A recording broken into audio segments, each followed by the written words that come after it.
Yes, Reds. Welcome back to the COP TV instant match reaction.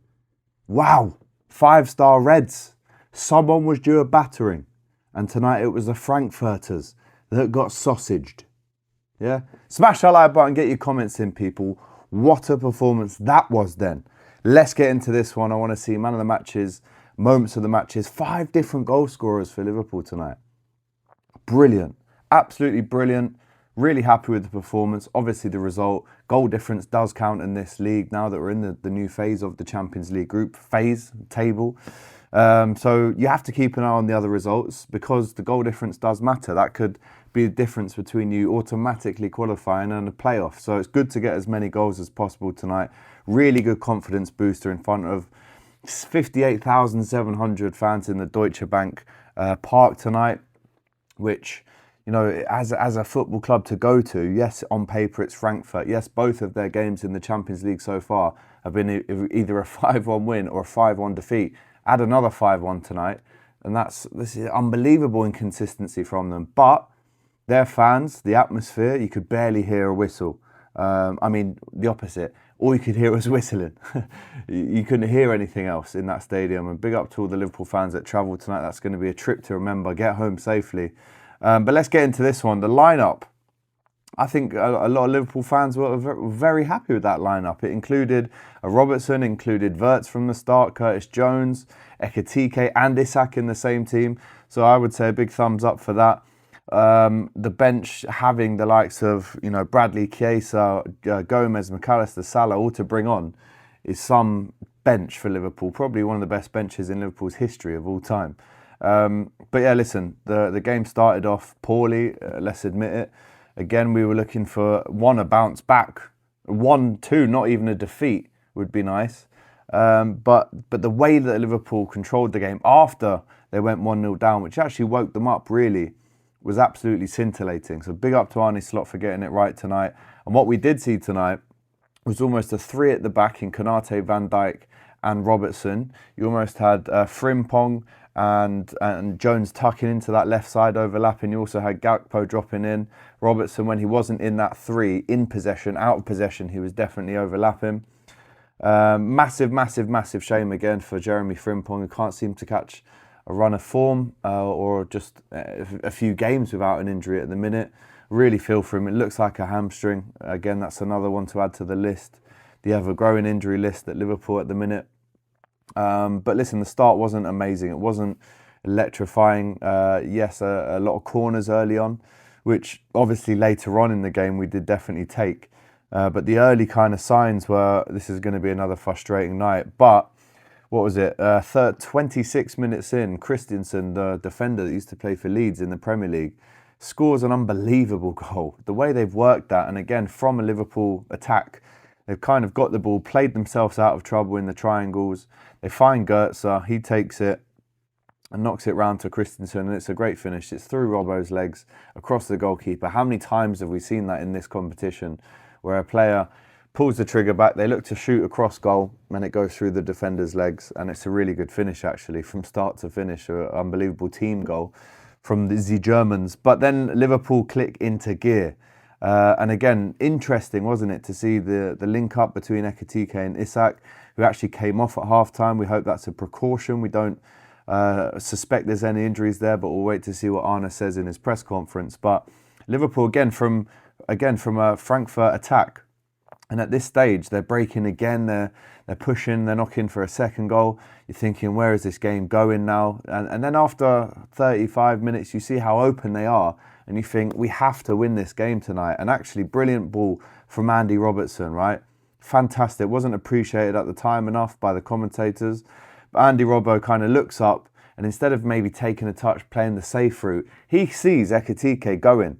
He sees him going. He sees that half of the pitch to run into, and that curved kind of weighted pass right into his path. And Hugo Ekitike, that was unbelievable, that finish. We saw a few weeks ago Jamie Carragher talking about Victor Gyökeres in terms of that delicate touch that takes you way past the defender, keeps you in your stride, you don't have to divert anywhere.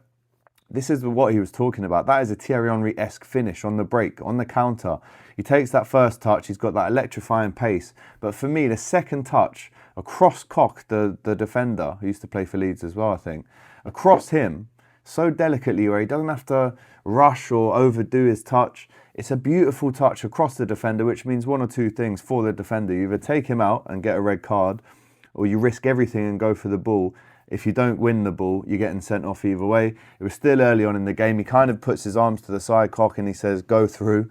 And Hugo Ekitike does just that. That finish from the halfway line where he gets the ball, or where he starts his run, to where he scores the goal, not once, as a Liverpool fan watching that, did I ever think he was not going to score that goal. That's the kind of player we've got, people. This guy's clinical. He's electric. The little intricate touches round the corner, brilliant. You know, he can come back and help out defensively. He really beats himself up when he misses a chance, and I love that mentality just to keep going. But that finish reminded me, for the older heads in the chat, there was a goal that Michael Owen scored away at Blackburn.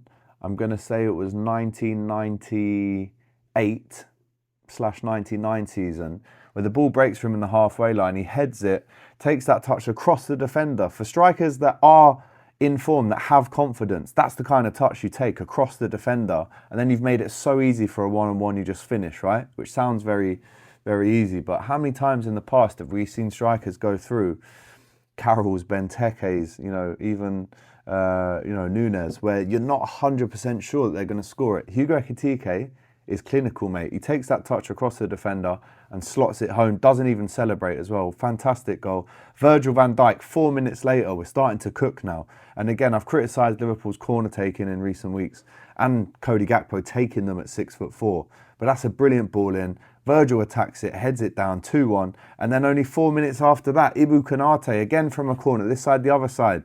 Dominic Szoboszlai, who I bigged up on Twitter yesterday.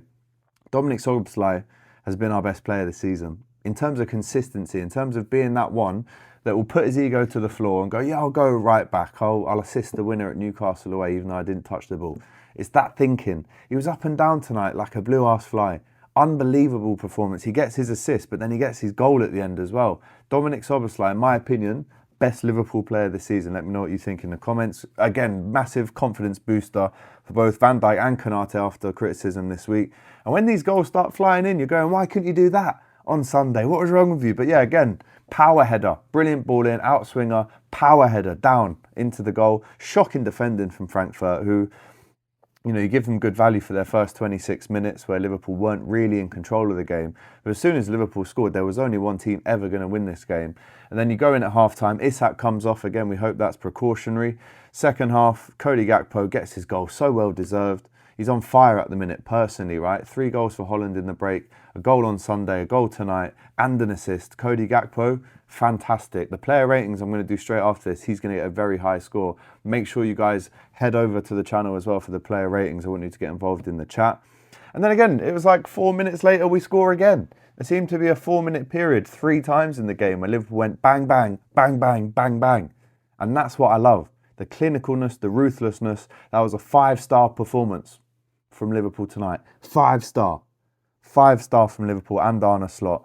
And again, assists, we're talking Andy Robertson, Cody Gakpo, Szoboszlai, and Florian Wirtz with 2 assists in 4 minutes for Liverpool in the Champions League away at Frankfurt, a team that have more European pedigree than us in recent years. 2023, they won the Europa League against Rangers. I'm so over the moon with that because, again, tactically tonight, even though we had injuries and Conor Bradley has to come in and play 70-odd minutes in a game where if he gets the yellow card, he's out of the Madrid game. It was very controlled tonight. The key word was controlled. And look, it wasn't 90 minutes of controlness, if that's even a word. For the first 25 minutes, they were on top of us. So again, there's areas to improve on. For their goal, 4 of us get sucked into the ball and they pop it through and score. That's got to be improved. But for 80-odd minutes today, including extra time, Liverpool controlled that game. We were clinical. If we're honest, that could have been 10-1 to Liverpool tonight. Chiesa at the end. Salah comes on, so greedy. Should square that to Wirtz for his first chance. Sky's a few more over. Ekitike gets a great chance. Chiesa has an overhead kick. That could and should have been 10-1 to Liverpool tonight, if we're being honest. But, like I said, I'm going to save my personal player analysis for the match, the player ratings right now on the channel, so go and watch that. But that, for me, is a big confidence booster. Liverpool fans feel happy again going into the weekend with our shooting boots on. Loads of subs, loads of minutes. The only negative, obviously we conceded the first goal. We had to wake up from that. But also Jeremy Frimpong, how big a miss will he be for Liverpool now going forward into the last stages of this competition? But also the Premier League, I feel gutted for him. Only lasted 19 minutes tonight. But brilliant from Liverpool. I can smile again. I can go into DR Sports tomorrow with a bit of that head held high. Going into Saturday. Brilliant. No box park tonight, unfortunately. Mario was ill. And a couple other things, but we're here. We're still giving you the content. So please smash that like button, get your comments in. And tomorrow there's a big, confident Brentford preview from myself on the channel. So make sure you don't miss that. Go and watch the player ratings. Get in. Up the Reds.